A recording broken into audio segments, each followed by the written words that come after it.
चलो बेटा अब देखो हमें करनी है एक्सरसाइज 4.2। अब बेटा 4.2 के ज़्यादातर जो एग्जांपल्स हमारे देख चुके हैं, जो एग्जांपल कर चुके हैं, उसके लिए ये सवाल बिल्कुल आसान होंगे, क्योंकि बेटा इनसे ज़्यादा मुश्किल तो हम एग्जांपल कर चुके हैं।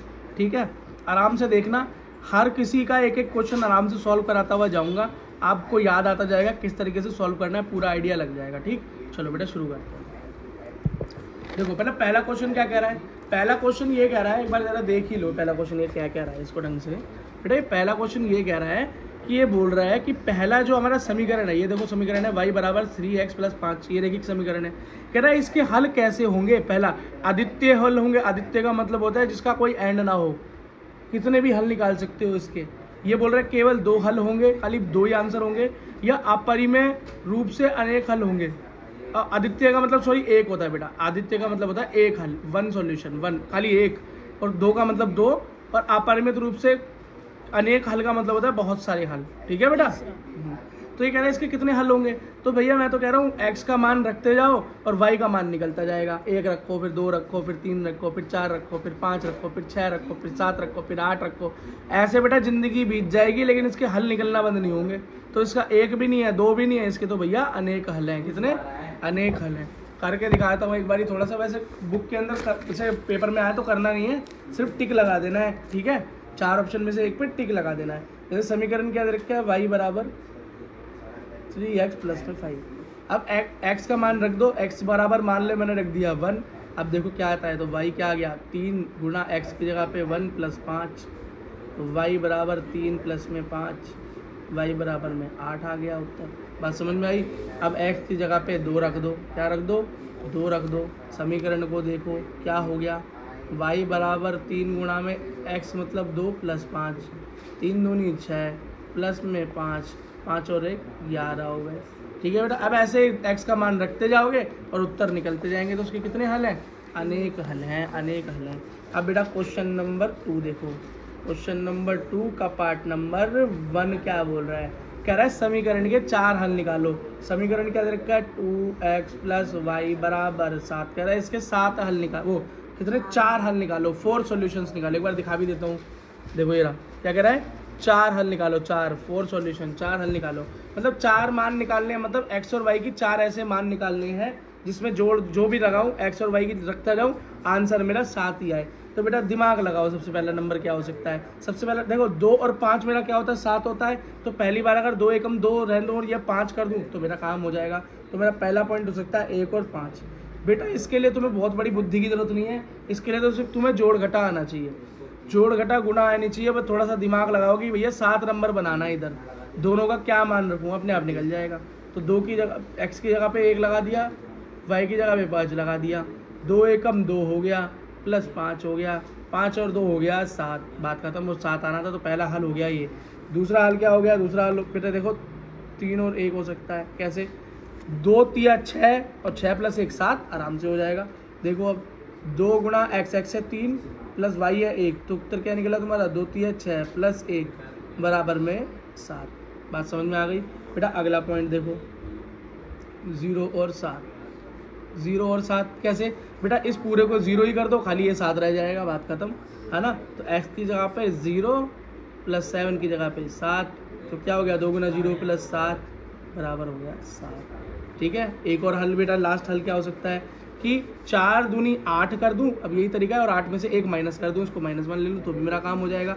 तो मेरा अगला नंबर क्या हो सकता है, 4 - 1 हो सकता है। इसमें मैं क्या करूँगा, 2 गुणा x मतलब x की जगह पे 4 और प्लस -1 लूँगा x की जगह पे, तो क्या हो गया मेरा, 2 चौक 8 -1 बराबर 7 निकल गए मेरे। देखो सारे तरफ 7, 1 2 3 4 हल निकल गए। इसी तरीके से बेटा आप इसके बचे हुए 2 क्वेश्चंस भी कर सकते हैं। बहुत आसान है बेटा, बहुत ज़्यादा इजी है, कोई दिक्कत नहीं है, याद रखना कोई भी दिक्कत नहीं है। ठीक है, एक वैसे पॉइंट 2 वाला करके दिखा देता हूँ। चलो क्वेश्चन नंबर 2 का सेकंड पॉइंट करके दिखा देता हूँ। आपको डर लग सकता है ऐसे देख के, पर आसान है। ये है πx + में y = 9। कोई दिक्कत नहीं है भैया, पाई है तो क्या हुआ, पाई क्या होती है, 22/7 होता है इसका मान, है ना। कोई बात नहीं भाई, 9 निकालना है ना, बहुत आसान है। x बराबर अगर 0 ले लूँ और y बराबर 9 ले लूँ, बात खत्म। इस पूरे को 0 बना दो, इसे 9 बना दो, तो क्या हो गया मेरा पहला आंसर, 0 और 9 हो सकता है। रख के देख लो, तो पाई गुणा x मतलब 0 + 9 वाई की जगह पे, तो क्या हो गया पाई जिसकी भी गुणा 0 से होती है 0 हो गया, प्लस 9 बराबर 9। आसान है बेटा, समझ में आ गया। इसी तरीके से बेटा आपको इसके और सॉल्यूशन 3 निकाल देने। ठीक, अगला क्वेश्चन देखो, क्वेश्चन नंबर 3 पूछ रहा है समीकरण दे रखा है और बोल रहा है कि नीचे जो ऑप्शन दे रखे हैं वो इसके हल है या नहीं। ये दे रखी समीकरण और नीचे ये ऑप्शन दे रखे हैं। ठीक है, इन ऑप्शन में से बताने कौन कौन से हल हैं और कौन से नहीं। हल से मतलब एक्स और वाई के मान दे रखे हैं, लगाते जाओ, अगर बराबर जो 4 आए 4 ही आता रहे तो हल है, नहीं तो नहीं है, बात खत्म। इतना आसान है बेटा ये क्वेश्चन, अभी कराया हमने एग्जाम्पल भी जो किया है। ठीक है, देखो बेटा क्वेश्चन नंबर 3 देखो। अब याद रखना बेटा पेपर में क्वेश्चन आएंगे जरूर, 6 टोटल 3 नंबर के सवाल आते हैं यहाँ से। क्वेश्चन नंबर 3 समीकरण क्या दे रखा है, x - 2y = 4, यही तो समीकरण है बेटा। अब यहाँ पर पहला ऑप्शन क्या दे रखा है, पहला ऑप्शन दे रखा है 0 और 2। चेक करो ये इसका मान है या नहीं, हल है या नहीं। तो x की जगह पे 0 और y की जगह पे 2, यही तो हो गया, x और y लिखा जाता है। तो x की जगह पे 0 रख दिया, -2 गुना y मतलब y की जगह पे 2 रख दिया, तो 0 गुना 2 दूनी 4, कैसा माइनस का हो गया ना 4, क्योंकि माइनस आ गया है, तो -4 क्या हो गया, -4, 0 - 4 -4, तो ये हल नहीं है। क्यों, यहाँ पे 4 है, माइनस का तो नहीं है ना 4, प्लस का 4 है, या माइनस का 4 है, तो ये हल नहीं होगा। ठीक है, ऑप्शन नंबर 2 देख लो, ऑप्शन नंबर 2 है 2 और 0, क्या 2 और 0 आप इक्वेशन में लगा लो, मतलब x की जगह पे 2 और y की जगह पे 0, तो x - 2y = 4, ये मेरा समीकरण है। लगा लो x की जगह पे 2, 2 - 2 और y की जगह पे 0, तो 2 - 0 0, क्या हो गया 0, तो 2 - 0 रह गया, आंसर मेरा आया 2, 4 नहीं आया, ये भी हल नहीं है, हल नहीं है। अगला है बेटा 4 0, थर्ड ऑप्शन क्या है 4 0 4 0। ठीक है, मतलब x की जगह पे 4 y की जगह पे 0, तो 4 - 2 गुणा y की जगह पे 0, तो 4 गुना 4 2 गुना 0 0, 4 - 0 मतलब 4, और ये मेरा हल आ गया, क्योंकि आप बराबर 4 ही चाहिए था मुझे, तो समीकरण में बराबर 4 ही तो चाहिए था, तो ये हल है, हल है। ठीक है बेटा, तो ये हलवा क्वेश्चन है बिल्कुल। अगला देखो बेटा, अगला सवाल क्या है, लास्ट सवाल है आपकी एक्सरसाइज का, क्या है कि k का मान ज्ञात करो। बेटा अभी हम एक उदाहरण करके आए थे p का मान ज्ञात करने वाला, बहुत आसान क्वेश्चन है।